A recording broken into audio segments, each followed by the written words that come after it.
All right, y'all. So I just came back from seeing not just came. It was last night. So I saw Dragon Ball Superhero. New Dragon Ball movies in theaters. Stuck up on me real fast. I forgot all about that shit.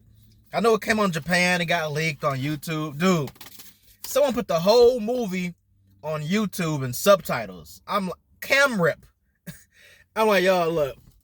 I'm not about to enjoy a movie experience like that shit, So yeah, sweet tea, no ice. It's not as cold, but goddamn, it's no ice. But yeah,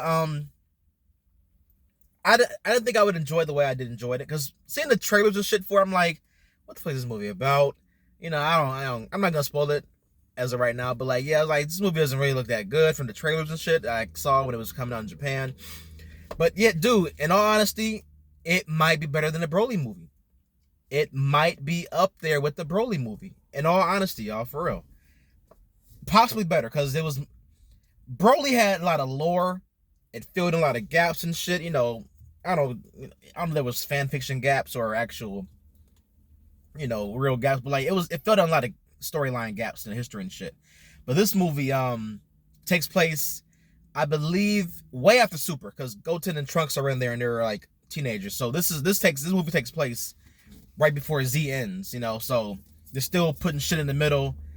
How they're gonna unexplain God mode and all that type of shit, I have yet to see. Maybe they're gonna be like, oh, we forgot about Beerus or some shit. Who knows? But they're still treading that end of Z, end of Z storyline before end of Z story shit. It's where all this shit fits in still, where Super and everything fits in.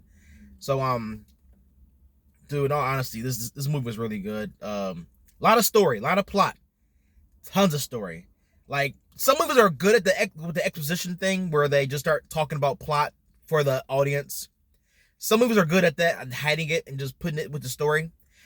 This movie's not good at that at all. There are like two big plot. No, there's like three Red Ribbon Army sections where they're sitting somewhere and explaining stuff for each other. But at the same time, it's like, god damn, this is just the exposition car ride.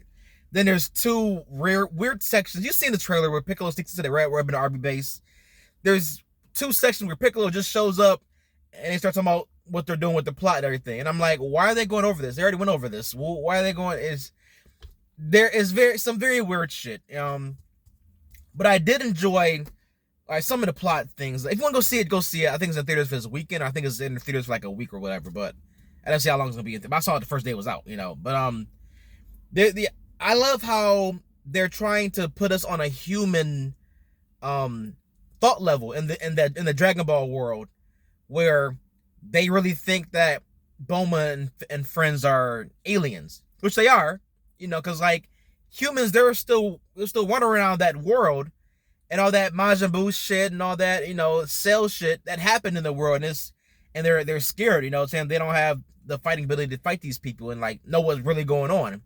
You just live your life and just see Cell come on the screen and go, hey, we're gonna have a tournament and all this other shit, So like they mentioned Mr. Satan and how like we don't really know how strong he is and everything, and people have been seeing flying in and out of Bulma's like Capsule Corporation headquarters.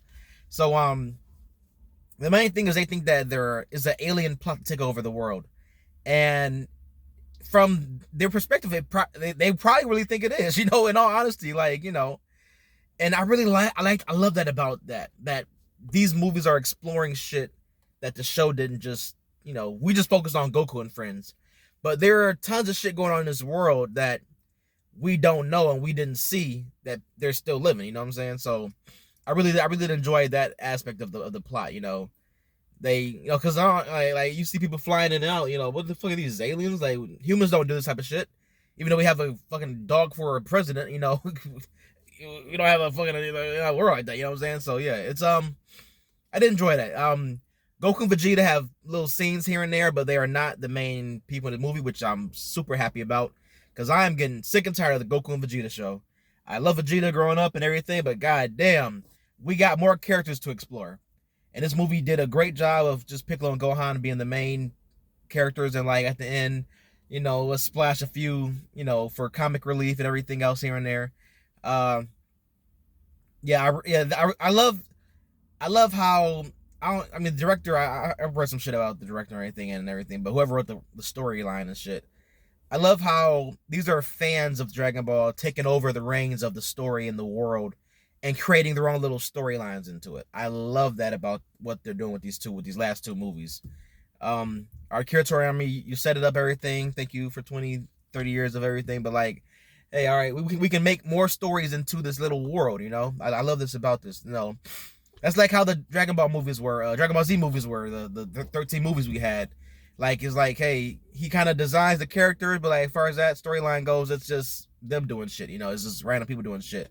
And they're building a self-contained story within this world for an hour. And this movie felt like it. I don't know how long it was. I forgot to look, but I think it was over an hour and a half, I think, because it was part where I think it ended and it just kept going. I'm like, God damn. Those two androids, 1 and 2, I didn't think I would like them as much as I did. And I really did love those characters. I wish they would come back, but this takes place. This is right before the end of Z, right before the last tournament shit, you know?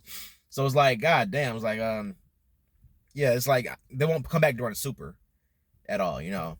But yeah, so this is the, so really you think about it, this movie takes place, this is the longest, the furthest in the timeline that we've seen so far was this movie right here. You know, we're teaching Pan to fly and fight and shit, you know?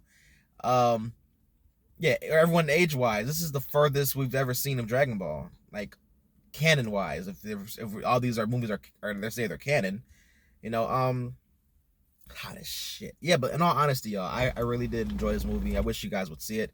All right, let's talk spoilers now. Let's stop here. If you didn't see the movie, go see it now. I think I fixed my camera. I put it on the opposite side now. So look, left hand. All right, yeah. L1, R1. All right, we got it. All right, I got the camera non-flipped.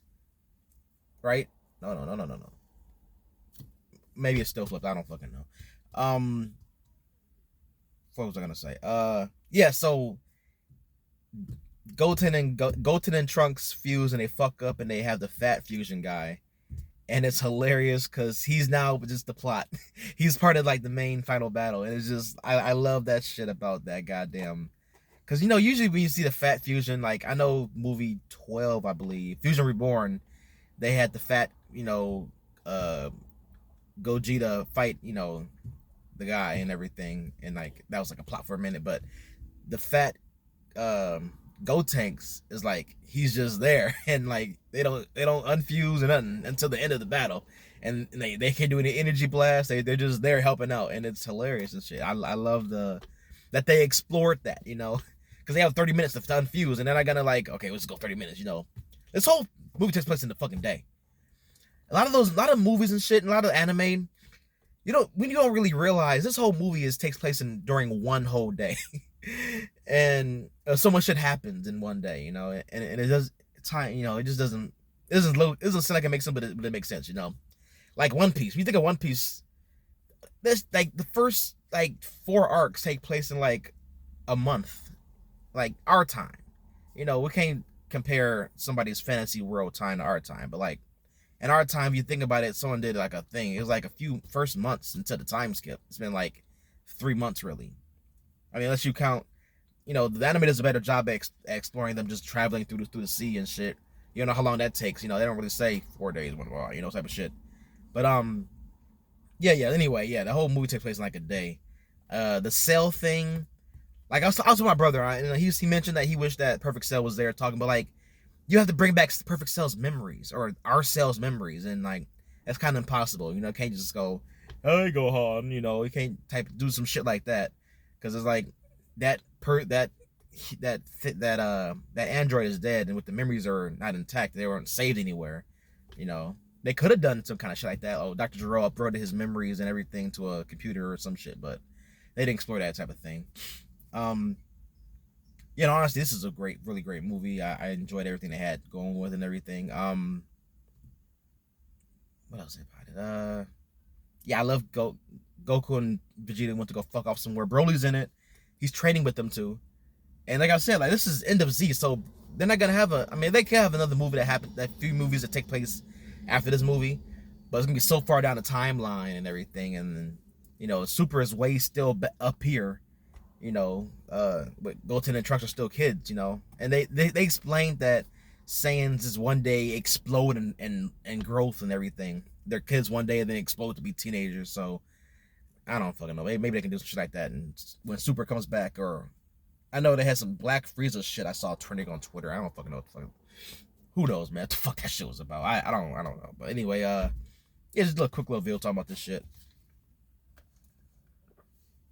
Yeah, I saw it in an IMAX experience. My screen was fucked up. It was blurry on the sides and shit, which is annoying as shit. But the main focus was in the middle of the screen, so it was good.